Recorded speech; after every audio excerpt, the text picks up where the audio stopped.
I am Brandon, 32 years old, and I built a tech empire worth over $20 million. But my parents never knew.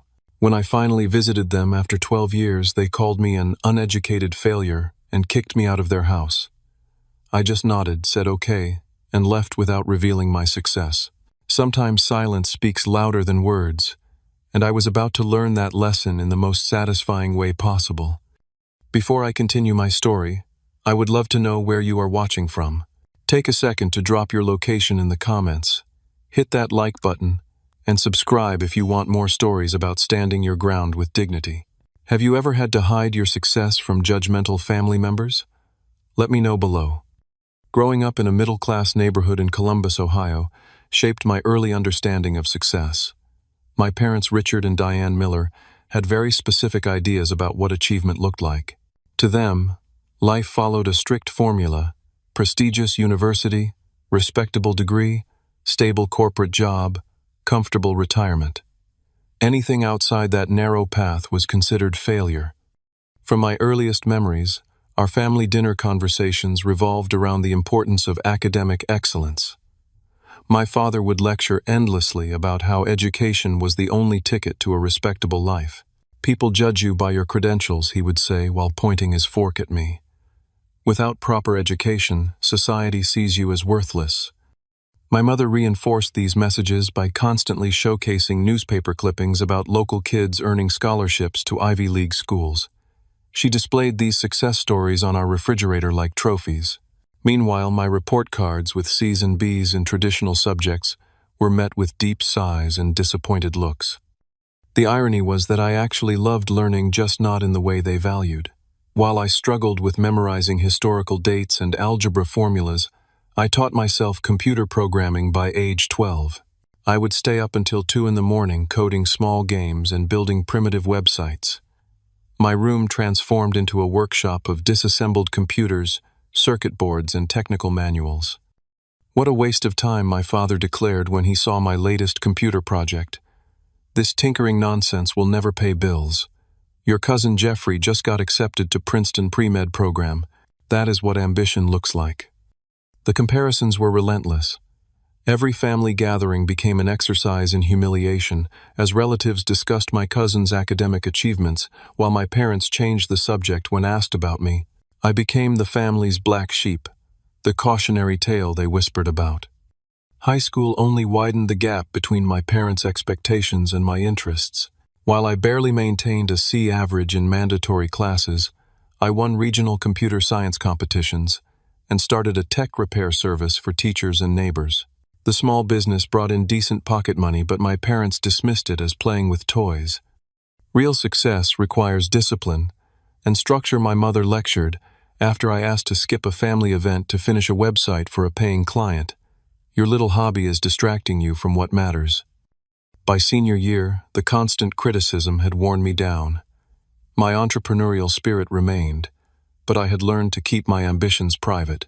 When classmates asked about college plans, I gave vague answers, knowing my parents had already decided I would attend State University for business administration despite my complete lack of interest in the subject. In a half-hearted attempt to please them, I enrolled in community college after graduation, but my heart wasn't in it. I spent lectures sketching app designs in my notebook, while professors discussed accounting principles that bored me to tears. My grades reflected this divided attention, and each semester report triggered another round of parental disappointment. The breaking point came during my second year of community college. I had been developing a file-sharing application that showed real promise.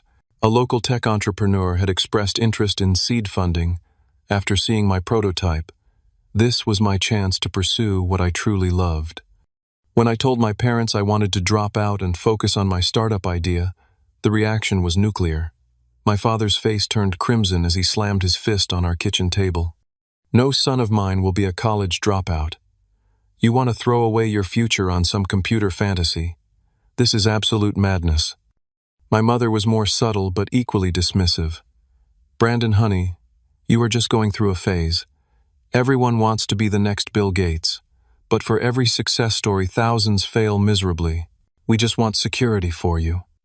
Their refusal to even consider my perspective ignited something in me. Years of suppressed frustration bubbled to the surface. "You have never once supported what I actually care about," I said quietly. "Not once." The argument escalated quickly. Words were exchanged that could never be taken back. My father called me ungrateful and short-sighted. I called them controlling and blind. When the dust settled, we had reached an impasse. "If you drop out, do not expect any support from us," my father declared, financial or otherwise. 2 days later, I withdrew from my classes and moved out with only $2,000 to my name. I found the cheapest apartment I could afford in the industrial part of town. The space was barely 300 square feet with questionable plumbing and neighbors who argued through paper-thin walls at all hours. But it was mine, and for the first time I felt free to pursue my vision without constant judgment. I converted half the tiny living space into a makeshift office, using milk crates as furniture and working on a second-hand laptop. The first 6 months were brutal. My savings dwindled rapidly. I took odd tech repair jobs to keep the lights on while developing my software at night. I lived on ramen noodles and discount groceries. Some days I questioned everything, wondering if my parents had been right all along, but something inside wouldn't let me give up. This was my path, and I had to see where it led. My first real breakthrough came unexpectedly.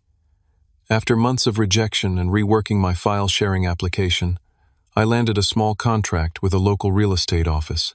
They needed a custom system to manage property listings and were willing to pay $3,000 for my solution. The money barely covered 2 months of expenses, but the validation was priceless. Someone finally saw value in my skills. Through this client, I received an invitation to a regional tech meetup. I almost skipped it, embarrassed by my worn clothes and inability to afford the networking dinner portion. But curiosity won out, and I attended just the free presentation session. That decision changed everything. While awkwardly hovering near the refreshment table, I overheard someone discussing the exact technical challenge I had recently solved in my application. Without thinking, I joined the conversation and explained my approach. The man listening intently introduced himself as Marcus Kingsley, a software developer with experience at several successful startups. Unlike most people I had met in the industry, Marcus asked questions that went beyond surface level. He challenged my thinking and offered alternative perspectives that I had never considered. By the end of our impromptu discussion, we had sketched out an entirely new concept on a paper napkin. My file-sharing system, combined with his expertise in data security, could potentially solve a major pain point for small businesses trying to collaborate securely. "This has real potential," Marcus said, handing me his business card. "Let us meet next week and flesh this out further." That napkin sketch evolved into CloudBridge, our first product. Marcus became not just my business partner, but the first person who truly believed in my technical vision. We worked out of his apartment, which was marginally better than mine, coding for 18 hours straight, some days fueled by cheap coffee and shared ambition. Our initial pitch to investors was an unmitigated disaster. 5 straight rejections taught us hard lessons about presentation, market analysis, and the importance of having functioning demonstrations. We refined everything and tried again, and again, and again. On our 11th attempt, we secured $50,000 in seed funding from an angel investor who had built and sold a similar business in the 90s. The money allowed us to rent a small office space, really just a converted garage, but it felt like a mansion compared to our apartments. The next 2 years were a blur of coding, customer discovery pivots, and more coding. We lived on the edge financially, pouring every cent back into the business. There were moments when we nearly gave up, especially when a server crash erased 3 weeks of work that we had failed to properly back up. Then came the meeting that changed everything. A venture capital firm specializing in business software requested a demonstration after hearing about our product from one of our early clients. We spent 2 sleepless nights preparing, rehearsing, until we could present in our sleep. The lead investor, a stern woman named Victoria Jenkins, asked the hardest questions I had ever encountered about our business model, technology stack, and scaling strategy. When the grilling ended, she simply said, "We want to talk terms. This solves a real problem." Their investment of $2 million transformed our trajectory overnight. We hired our first employees, secured proper office space, and accelerated development. Within 18 months, CloudBridge had grown from a simple file-sharing application into a comprehensive business collaboration platform used by over 300 small and medium companies. Our growth attracted attention. Tech blogs began covering our company. Industry analysts included us in market reports. Competitors took notice, some offering to acquire us for amounts that would have seemed unimaginable just months earlier. We declined every acquisition offer, believing we had barely scratched the surface of our potential. That decision proved correct when our user base doubled 3 quarters in a row. By year 5, we had offices in 3 cities and over 100 employees. When we took the company public in our 6th year, the market response exceeded even our most optimistic projections. The IPO valued CloudBridge at over $300 million. My ownership stake made me wealthy beyond anything I could have imagined when I left home with $2,000 to my name. By age 27, I had a net worth of over $20 million. I purchased a penthouse apartment in Chicago and a beach house in Florida, investments that my financial advisor assured me were sound. Yet, despite these luxuries, I maintained relatively modest daily habits. I drove a practical car, wore simple clothes, and avoided the flashy lifestyle that many expected from a young tech millionaire. Most surprisingly, even as my professional reputation grew within the industry, I kept my success almost entirely private from family and childhood connections. No social media posts about achievements. No hometown newspaper interviews. Nothing that would make its way back to my parents or extended family. This wasn't about planning some dramatic reveal. I simply found that keeping my success private gave me space to define achievement on my own terms without the weight of others' judgments. Success, I had learned, feels different when you are not seeking validation from those who doubted you. But after 12 years of estrangement from my family, I began wondering if reconciliation might be possible. People change. Maybe time had softened my parents' rigid expectations. Maybe now they could accept me for who I was, not who they wanted me to be. That curiosity led me to make a phone call that would test everything I had built, both financially and emotionally. After 12 years of silence, dialing my parents' number felt surreal. My finger hovered over the call button for several minutes as memories flooded back. The disappointment in their eyes, the cutting words, the slam of the door as I left. I almost abandoned the idea entirely, but something pushed me forward. Perhaps it was simply time to close this chapter, whatever the outcome. My mother answered on the 4th ring. Her voice, instantly recognizable yet somehow older, caught me off guard. "Hello." "Mom, it is Brandon." The silence that followed lasted only seconds but felt eternal. Then, with controlled emotion, "Brandon, this is unexpected." Our conversation was brief and awkward. She asked general questions about my health and whereabouts, but avoided any mention of our last confrontation. When I expressed interest in visiting her, response was polite but guarded. "Your father and I are usually home. Just let us know when." 2 weeks later, I found myself driving a rented Toyota sedan down the familiar streets of my childhood neighborhood. I had deliberately chosen a modest vehicle, not out of deception but because arriving in anything flashy would immediately create the wrong impression. This visit wasn't about proving my success. It was about seeing if genuine connection was possible. The house looked smaller than I remembered, but otherwise unchanged. The same beige paint, the same neatly trimmed hedges, the same American flag hanging by the door. I sat in the car for several minutes, gathering courage before finally approaching the front door. My father opened it before I could knock. Richard Miller had aged considerably, his once dark hair now fully gray, his posture slightly stooped, yet his eyes held the same intensity I remembered. "So you decided to come back," he said. Not quite a question or a welcome. "Thanks for having me," I replied, extending my hand. He shook it briefly before stepping aside to let me enter. My mother waited in the hallway, her hands clasped tightly in front of her. She offered a stiff hug and a practiced smile. "You look healthy," she commented clearly, searching for something positive to say. The house interior was a time capsule. The same furniture, the same family photos on the walls, though I noticed my graduation picture had been removed. New photos showed people I didn't recognize, presumably my sister Allison's family. "Your sister will be joining us for dinner with her husband," my mother explained, following my gaze. "She has 2 children now, a boy and a girl, both straight-A students." The emphasis on their academic achievements wasn't subtle. Conversation during the next hour was painfully superficial.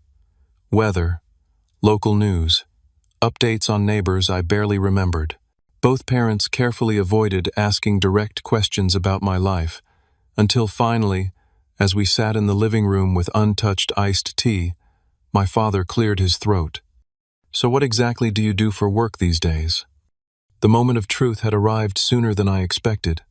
I had rehearsed various responses during the drive, ultimately deciding on honesty without detail.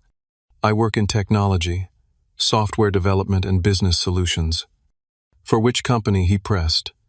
"A firm I helped start years ago. We provide collaboration tools for businesses." His eyebrows raised slightly. "You started a company without a degree." Before I could respond, the doorbell rang, saving me from immediate follow-up questions. My sister Allison arrived with her husband Greg, both dressed in business casual attire that screamed upper-middle-class professionals. Allison had changed dramatically from the teenage girl I remembered. Now, in her early 30s, she carried herself with the confident air of someone who had followed all the rules and been rewarded accordingly. Her husband matched her energy with the firm handshake and easy smile of someone accustomed to networking events. "Brandon, wow," she said, embracing me briefly. "You look different."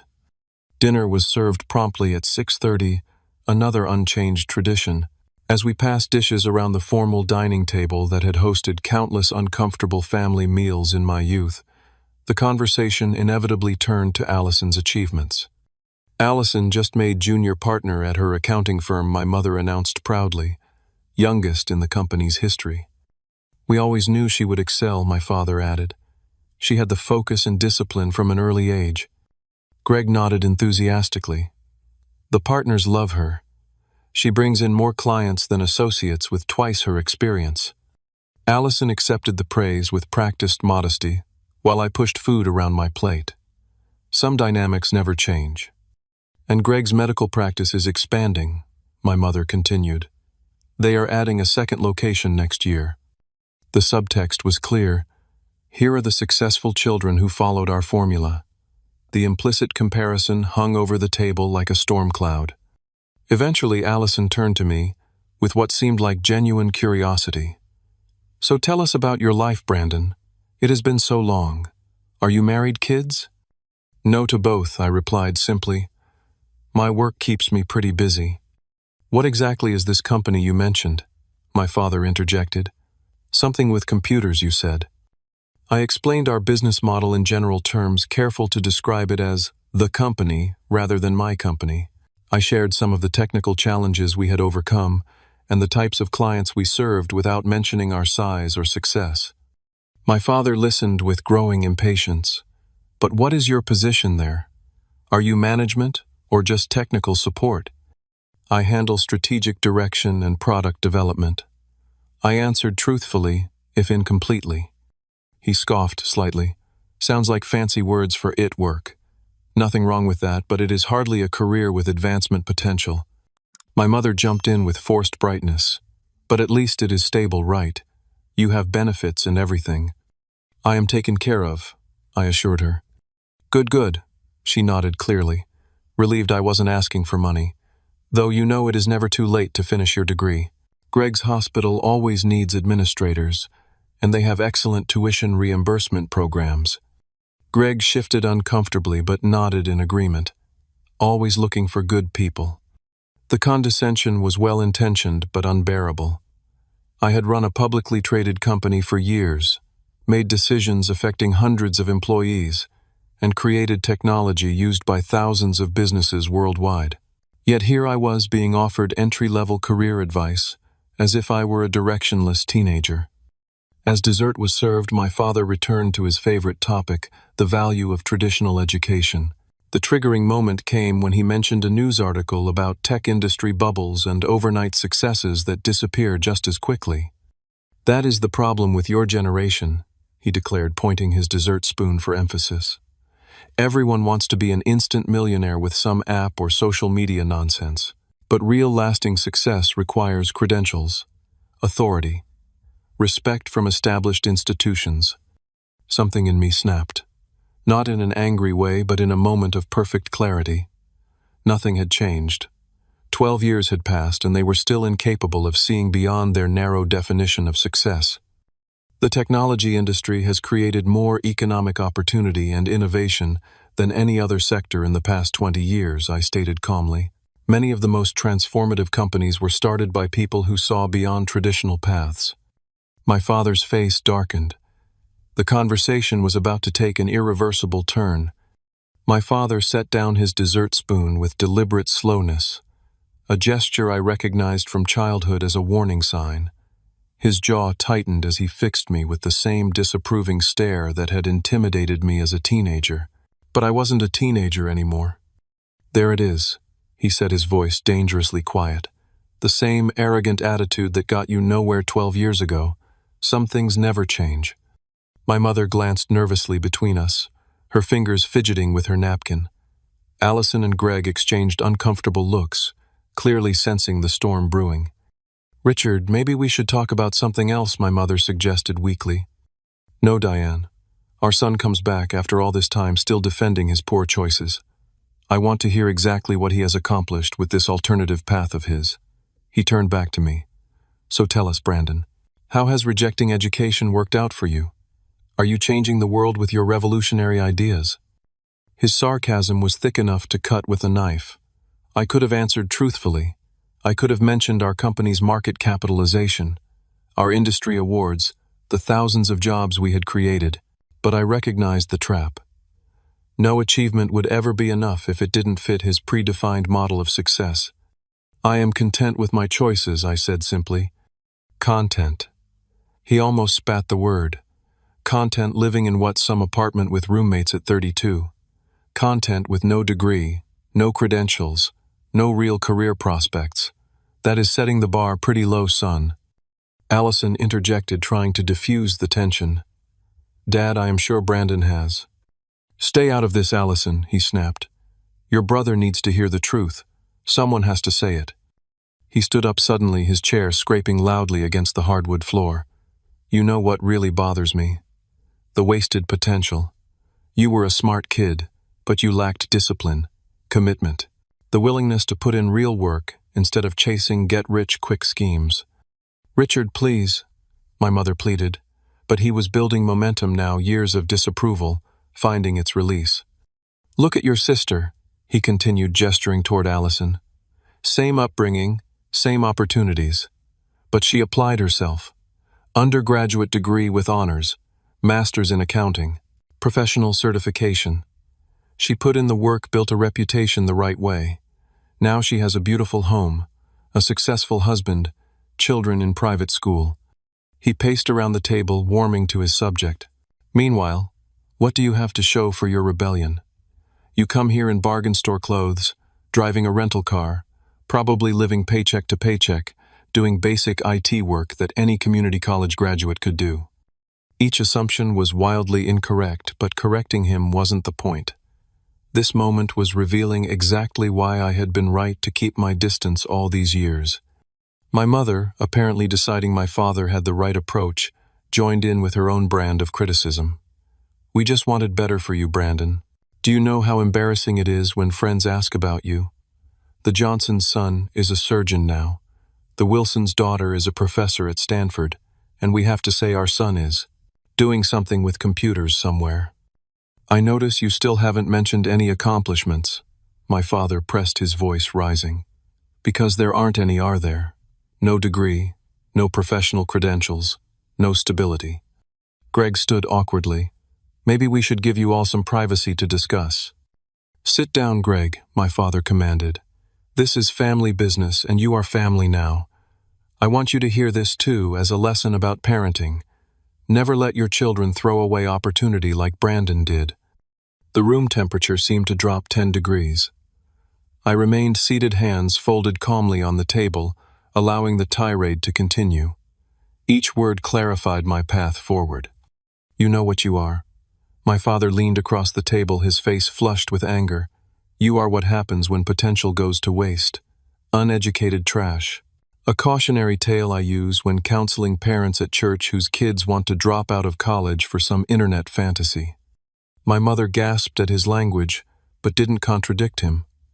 Allison stared at her plate, unwilling to make eye contact with anyone. Dad, that is completely out of line, she finally murmured. Is it? He challenged. Look at him. 32 years old with nothing to show for it. No career, no family, no achievements. Just excuses and technobabble about changing industries and alternative paths. It is pathetic. He turned back to me, pointing his finger inches from my face. I want you to tell me right now what you actually have accomplished. Specific achievements. Concrete results. Can you even do that? I met his gaze steadily, but remained silent. Nothing I could say would penetrate the wall of judgment he had built. My silence only infuriated him further. That is what I thought. Nothing. Absolutely nothing. He slammed his hand on the table, causing the dishes to rattle. I have had enough of this.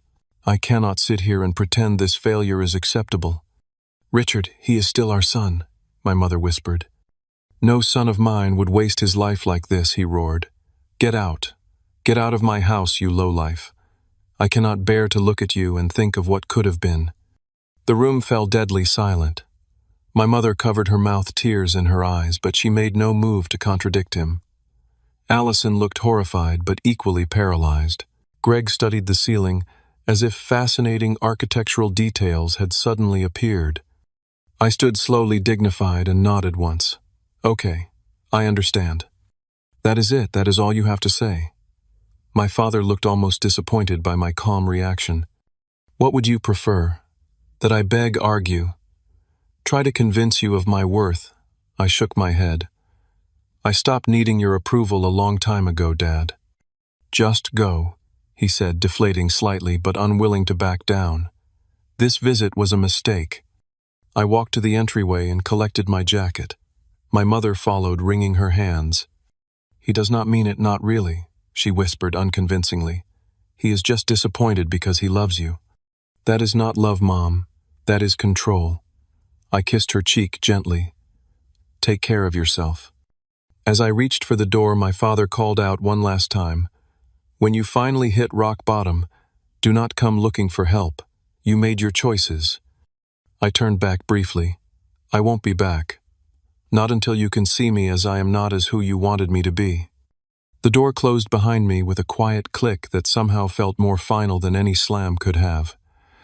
In the rental car, I sat motionless for several minutes, processing what had just happened. Then I started the engine and drove away from my childhood home for what might be the last time. My phone rang as I reached the hotel. It was Marcus. How did it go? He asked, knowing the significance of this visit. Exactly as expected, I replied. Maybe worse. I'm sorry, man. Family can be the deepest wound. I stared out the hotel window at the ordinary suburban landscape that had shaped my early years. They still have no idea who I am, and they never will, because they never wanted to know. What now? Marcus asked. What now, indeed? That was the question I pondered as I watched the sunset over my hometown, a place that no longer held any connection to my future. That night in the hotel room became a crucible for my emotions. Anger, hurt, vindication, and grief cycled through me as I replayed my father's words. Uneducated trash, lowlife, the dismissal in his eyes, the silent complicity of my mother, the uncomfortable pity from my sister and her husband. My first instinct was pure rage. I fantasized about transferring $1 million to their bank account with a simple note, "From your failure of a son," or sending a company limousine to their house with an invitation to tour our headquarters. Petty revenge scenarios played through my mind like tempting movie scenes.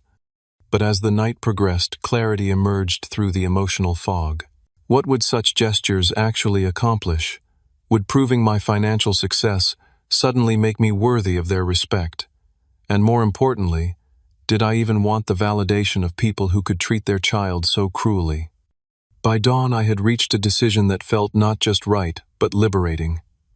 I would respond not with anger or revenge, but with dignified silence. Success without announcement. Achievement without approval. Living well without their witness. I called my real estate agent as soon as business hours began. "Janet, it's Brandon Miller. Remember that beachfront property in Sarasota we looked at last year? Is it still available? The modern glass one with the private dock. Let me check." I heard keyboard clicks. It actually just came back on the market last week. Previous buyer's financing fell through. Perfect timing. I want to make an offer all cash close as soon as possible. All cash. That will certainly get the seller's attention. How soon are you thinking? Yesterday, I replied with new determination. I want to be moved in within a week. The next hours were a flurry of activity. Calls to my assistant to rearrange my schedule. Negotiations with the seller who happily accepted my offer given the speed and lack of contingencies. Arrangements with a moving company to transfer essential items from my Chicago apartment to Florida. I sent a brief text message to my parents. "Leaving town today. Thank you for your hospitality. No mention of the confrontation. No hint of my feelings. Just a simple acknowledgement that closed the door without slamming it." The satisfaction I felt wasn't vindictive, but centered in self-respect. I had faced their judgment without crumbling. I had stood my ground without descending into their level of hostility. Most importantly, I had finally released the last threads of hope for their approval. 3 days later, I stood on the expansive deck of my new Florida beach house, watching waves roll gently onto pristine white sand. The property was everything I remembered from my initial viewing, a masterpiece of modern architecture with walls of glass that erased the boundary between indoor luxury and natural beauty. 6,000 square feet of living space, 5 bedrooms, a gourmet kitchen I would rarely use but appreciated nonetheless, an infinity pool overlooking the Gulf of Mexico, a private dock where I could eventually moor a boat, though I knew nothing about sailing yet. The purchase price of $4.6 million represented a significant investment even for me, but my financial advisors had confirmed it was a sound long-term asset.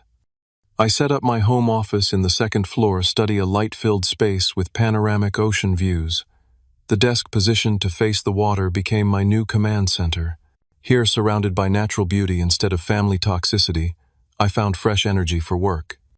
The routine I established became a healing ritual. Early morning walks along the shore as the sun rose. Video conferences with my executive team. Strategic planning sessions with Marcus, who remained in Chicago, overseeing daily operations, development reviews with our engineering leads. Then, evenings spent on the deck, watching the sky transform from blue to orange to indigo. Work had always been my refuge, the place where my value was recognized without question. Now, with the emotional weight of family expectations fully lifted, I found new levels of creativity and focus. Ideas that had been percolating for months suddenly crystallized. Strategic directions became clearer. Product innovations emerged from conversations that previously felt stuck. A week after moving, I received a tentative text from Allison. "Are you okay? That dinner was awful. Dad went way too far." I appreciated her reaching out but maintained appropriate distance. "I'm fine. Living my life. Hope you and your family are well." She tried several more times to engage, expressing concern and hinting at wanting to maintain some connection. I responded politely but briefly, each time unwilling to be drawn into family dynamics discussions or to become her emotional confidant about our parents. Friends from my inner circle, the few who knew about my family situation, checked in regularly. My college roommate Jackson flew down from New York for a weekend, bringing expensive scotch and much-needed perspective. "You gave them a chance," he said, as we sat by the pool watching stars emerge. "More than they deserved, honestly. You can close this chapter without regret." My therapist, who I had been seeing monthly since the early stressful days of our company's growth, helped me process the experience during our video sessions. She pointed out patterns in my family's behavior that I had normalized but were actually deeply dysfunctional. "Their reaction says everything about their limitations and nothing about your worth," she reminded me. "The parent-child relationship is the only one where we blame ourselves for the other person's failures." As weeks passed, the sting of their rejection gradually dulled. I became absorbed in my new community, meeting neighbors who knew nothing of my background or wealth, but simply appreciated having a quiet professional join their beachside enclave.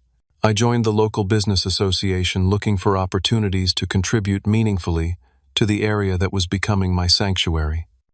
The house itself evolved from a strategic purchase to a true home. I hired an interior designer with instructions to create spaces that felt both luxurious and genuinely livable. No sterile showroom aesthetic, no ostentatious displays of wealth, just thoughtful design that enhanced the natural beauty surrounding the property. 3 weeks into my Florida residence, life had established a pleasant new rhythm. The confrontation with my parents, while still a fresh wound, no longer dominated my thoughts. I had moved forward literally and figuratively, focusing on the abundant life I had built through my own efforts.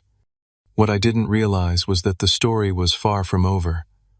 While I had been rebuilding my peace in Florida, events were unfolding that would soon force all parties to confront the truth I had never revealed. The magazine arrived in my mail, along with routine correspondence, its glossy cover featuring my official corporate headshot against a blue background. Tech's quietest billionaire: how Brandon Miller built Cloudbridge into a collaboration giant. The feature had been in development for months, part of a series on industry innovators, and the timing was coincidental, but perfect. I skimmed the 8-page spread with professional interest rather than ego. The journalist had done thorough research chronicling my journey from college dropout to tech CEO with reasonable accuracy. They highlighted our company's culture growth trajectory and my somewhat unusual approach to leadership. The article estimated my net worth at just over $20 million, actually a conservative figure given recent stock performance. What I didn't consider was how quickly this information would spread beyond industry circles to my hometown. The call from Allison came that same afternoon. Her voice trembled with a mixture of shock and what sounded like betrayal. Brand and I just had the strangest conversation with Tanya Peters from high school. She asked if I was related to the Brandon Miller who founded Cloudbridge. I had no idea what she was talking about until she sent me a link to a business magazine article. She paused, clearly struggling to maintain composure. $20 million. You are worth $20 million. I sighed, watching seagulls circle above the waves. This moment had been inevitable once I achieved public recognition, though I had never planned for it specifically. The article exaggerates some things, I replied calmly. But yes, the company has been very successful. All this time, she whispered. At dinner, when Dad was saying those horrible things about you being a failure, you just sat there. You let him believe you were struggling. Would it have made any difference if he knew the truth? Her silence answered my question more eloquently than words could have. My God, Brandon, the beach house you mentioned, it is not some little vacation rental, is it? It is my primary residence now. I cannot believe this. Why did you not tell us? Tell me at least. The hurt in her voice was genuine, but it also revealed a fundamental misunderstanding of our family dynamic. Allison, think about it. When have our parents ever valued me for who I am rather than what I achieved or failed to achieve by their standards? Would money have suddenly made me worthy in their eyes? But this is different, she protested. This is extraordinary success by anyone's measure. Is it Dad made it very clear that without the right credentials, without following the approved path, nothing I accomplished would matter. He called me uneducated trash while sitting across from the founder of a publicly traded technology company. The irony is almost perfect. Allison was quiet for a long moment. They are going to find out, you know.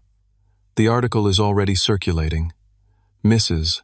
Johnson from church called Mom this morning asking if you were that Brandon Miller in the business magazine.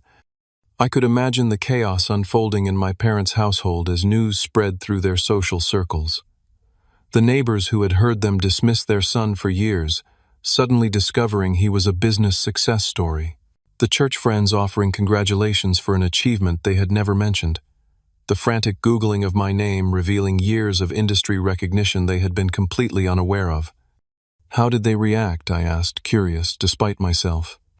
Dad refused to believe it at first, called it fake news or a different Brandon Miller. Mom just kept saying there must be some mistake. Allison paused. Then Mrs. Wilson sent them the actual magazine article with your photo. They have been trying to call you nonstop. Haven't you seen their messages? I checked my phone and saw 8 missed calls from their number, along with multiple text messages ranging from confused to increasingly desperate. I have been in meetings most of the day, I said, which was true but convenient. They are freaking out, Brandon, especially after how they treated you. Dad is pacing around, muttering about misunderstandings. Mom is crying in her bedroom. It is like their entire worldview just collapsed. For a brief moment, I felt the satisfaction I had imagined during that hotel night after the confrontation. Their judgment exposed as not just cruel but laughably wrong. Their rigid certainty about success paths shattered by irrefutable evidence. But the feeling quickly gave way to something more complex, a mixture of vindication and genuine sadness for the relationship that could have been. I am not going to call them just so they can backpedal and pretend they always supported me, I said finally. That dinner showed me exactly how they see me regardless of external success markers. Allison sighed heavily. I understand. I really do. But Brandon, there is something else you should know. Her voice dropped. They are in financial trouble. Serious trouble. Dad's retirement investments took major hits in the last recession, and they have been keeping up appearances while struggling to make mortgage payments. That is part of why they have been so defensive about traditional career paths and security. They are terrified of ending up without support in old age. This revelation shifted my perspective slightly. Not enough to excuse their behavior, but enough to add a layer of understanding to their desperate clinging to conventional success metrics. Are they going to lose the house, I asked. Not immediately. But they have been using credit cards to pay bills. It is not sustainable. She hesitated. I am not telling you this to make you feel responsible. Greg and I have offered help, but Dad is too proud to accept it from us. I just thought you should know the full picture. After our call ended, I walked along the beach for over an hour, processing this new information and considering my next steps. The situation had evolved beyond simple estrangement to something that required thoughtful resolution, not for their sake, but for my own emotional closure. 3 days later, Allison arrived in Florida. Standing in my entryway, she gazed around with undisguised awe at the soaring ceilings, ocean views, and evident luxury. This is not what I imagined when you said beach house, she admitted. I gave her a tour, explaining the sustainable design features I had specifically requested and the local artists whose work adorned the walls. We settled on the deck with glasses of wine as the sun began its descent toward the horizon. I owe you an apology, she said after a contemplative silence. I participated in the family narrative about you, maybe not as directly as Mom and Dad, but I never challenged it either. I accepted their judgment without question. We were both products of their value system, I replied. The difference is that it worked for you. Your natural talents and interests aligned with their definition of success. She nodded slowly. But that does not excuse it. I knew how unhappy you were, how your gifts were different from mine. I could have been a better sister. Our conversation lasted hours, unpacking decades of family dynamics with new adult perspective. She shared stories of our parents' increasing financial anxiety, their rigid adherence to appearances despite mounting debt, and their complicated reaction to discovering my success. They are devastated, you know. Not just embarrassed, though there is plenty of that. They genuinely cannot reconcile the son they dismissed with the success story everyone is now talking about. It has broken something fundamental in their understanding of the world. I listened without interruption, allowing her to paint the complete picture of the aftermath. When she finally finished, the stars were fully visible above us, a canopy of light against the dark ocean sky. What will you do? She asked finally. I had been considering this question since her first call. The answer had gradually clarified through hours of reflection. I'm going to speak with them, once directly with clear boundaries, not to gloat or seek apology, but to establish truth and move forward whatever that looks like. She nodded, understanding the significance of this decision. When? Soon, but on my terms, not in response to their panic. As Allison departed the next morning, we embraced with genuine warmth for the first time in years. One relationship at least had found a path toward healing. Whether the others could follow remained to be seen. After careful consideration, I composed an email to my parents 3 days after Allison's visit. The message was neither accusatory nor apologetic, simply direct. I am available for a video call this Saturday at 11 a.m. Eastern Time. This will be an opportunity to speak honestly about our relationship going forward. I ask that you approach this conversation with the same respect you would give to any adult, regardless of relationship or circumstance. Their reply came within minutes, a flurry of exclamation points and declarations of love that had been notably absent during our in-person meeting. I found myself unmoved by this sudden enthusiasm, recognizing it as reaction to circumstances rather than genuine change of heart. When Saturday arrived, I prepared my home office, carefully creating a setting that was professional without being intimidating. No obvious displays of wealth in the background, just the inevitable ocean view through floor-to-ceiling windows that could not be disguised. Their faces appeared on my screen precisely at 11, both dressed formally as if for church. My father had trimmed his beard and wore a tie. My mother had applied makeup and styled her hair. The effort to make a good impression was transparent and somewhat sad. Brandon, my father, began immediately, his voice carrying forced joviality. "Son, thank you for making time to speak with us. There has been quite a misunderstanding." "Has there?" I replied calmly. "I recall our last conversation quite clearly." His smile faltered. "Well, yes, things were said in the heat of the moment that were regrettable. If I had known about your business success..." I raised my hand to interrupt him. "That is exactly what we need to address. The idea that my worth depends on financial success or external validation." My mother leaned forward anxiously. "We have always been proud of you, Brandon. Always. We just worried about your future." "Mom, that simply is not true. You both made it abundantly clear that I was a disappointment. Dad called me uneducated trash and a lowlife 2 weeks ago. Those are not words of concern or love."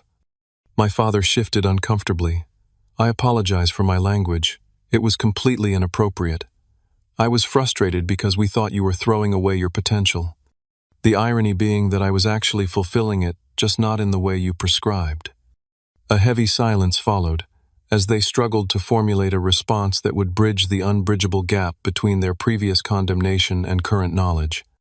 "We made mistakes," my mother finally admitted, tears forming.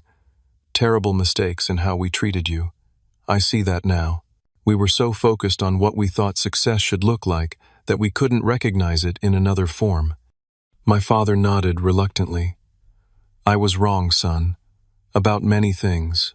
Your path, your choices, your capabilities." Each admission seemed physically painful for him. I believed there was only one road to security and respect. I was narrow-minded.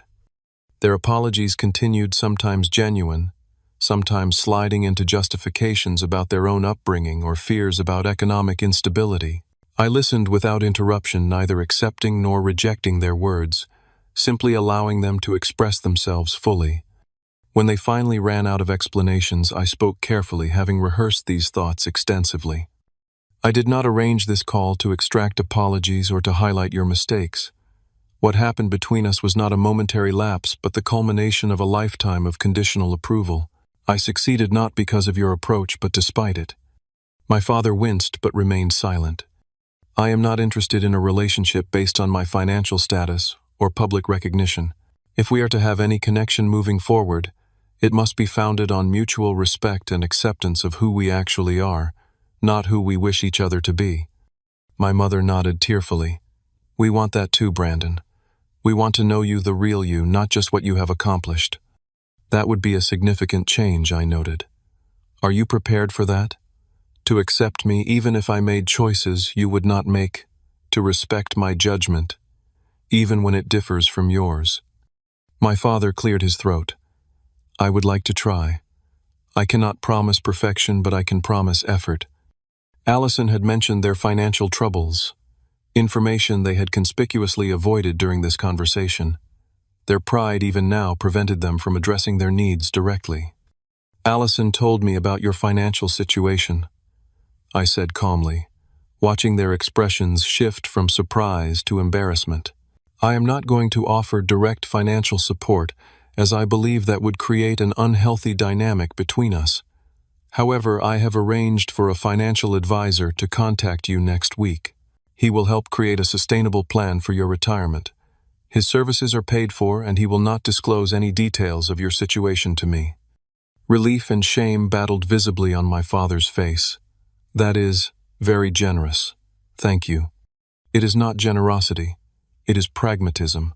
We cannot rebuild any kind of relationship while financial anxiety clouds every interaction. We spoke for another 30 minutes, establishing basic parameters for moving forward. Regular video calls initially monthly. No discussions of my financial status or their monetary needs. A commitment to honest communication without the expectation of agreement. Small steps toward a relationship that might someday resemble family, though different from anything we had known before. As our call ended, my father asked the question that had clearly been on his mind throughout our conversation. That beach house, is that where you live now? It looks quite nice. I smiled slightly at the understatement. Yes, this is my home. Perhaps someday you will see it in person when we have built enough trust for that to feel comfortable for everyone. After the call, I walked along the shoreline watching sandpipers dart between waves. The conversation had gone as well as could be expected. Neither magical reconciliation nor complete rejection. A beginning, tentative and fragile but authentic, in a way our previous relationship had never been. The journey from that devastating dinner to this moment of cautious new beginning had taught me lessons I would carry forward. True success is defined internally, not by others' measurements or expectations. The validation I had once craved from my parents now seemed irrelevant compared to the satisfaction of building something meaningful on my own terms. Responding to cruelty with dignity is not weakness but profound strength. By refusing to engage in their level of hostility or prove my worth through displays of wealth, I had maintained my integrity while still setting necessary boundaries.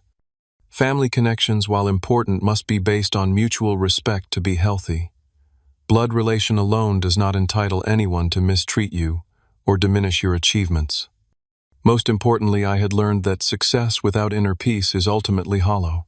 My wealth provided comfort and opportunity, but the real richness in my life came from authentic connections, creative fulfillment, and the freedom to define my own path. As the sun began to set over the Gulf of Mexico, painting the sky in brilliant orange and pink, I felt a sense of completion. Not because all wounds were healed or all problems solved, but because I had finally stopped allowing others' limited vision to define my horizons. I had built success on my own terms. I had faced rejection with dignity. I had responded to judgment with measured grace rather than reactive anger. These were the true achievements, far more valuable than any financial milestone or public recognition. Whatever developed with my family going forward, I would approach it from a position of strength and self-knowledge, neither seeking their approval nor rejecting the possibility of genuine connection. The beachfront property, once purchased as a strategic retreat from family rejection, had transformed into something more meaningful, a symbol of self-determined success and the freedom that comes from defining your own worth. Have you ever had to stand your ground with family who dismissed your unconventional path? What did you learn from that experience? I would love to read your stories in the comments below. If this journey resonated with you, please hit that like button and subscribe for more authentic life stories. And remember, sometimes, the most powerful response to those who underestimate you is simply succeeding on your own terms. Thank you for listening, and may you find the courage to define success for yourself, whatever that looks like.